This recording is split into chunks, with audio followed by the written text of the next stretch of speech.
Elabod City 6-dom 7-qavatda joylashgan 2 xonali kvartiramiz obzoriga kelganmiz. Liftdan umuman muammo yo'q.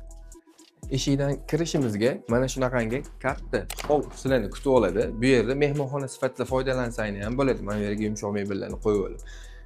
O'ng qo'limizda sanuzel joylashtirilgan. Sanuzelimiz ham o'ta ham keng, hamma narsani o'z joyiga qo'yilgan. Ikkinchi xonamiz mehmonxona hisoblanadi. Mehmonxonamiz ham keng, chiroyli, ta'mirlari ham yaxshi holatda, konditsioner, parda, gilamlari o'z o'rnida qoladi.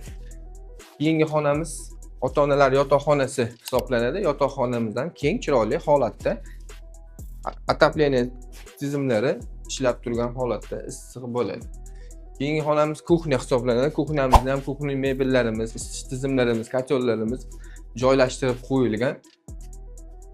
Manzara ham juda chiroyli bo'ladi. Boshlang'ich to'lovimiz 10 ming dollar bo'lib, qolgan kreditini o'zingiz davom ettirib ketish sharti bilan shu uyimizni xarid qilsangiz bo'ladi. 3 ming dollar boshlang'ich to'lovga yetarli pulingiz bo'lsa, unisini ham egasi bilan kelishib qo'ying. Описаниеda nomer qoldirib qo'yganmiz. Egasi bilan telefon qilib tez baraka qilishingiz mumkin.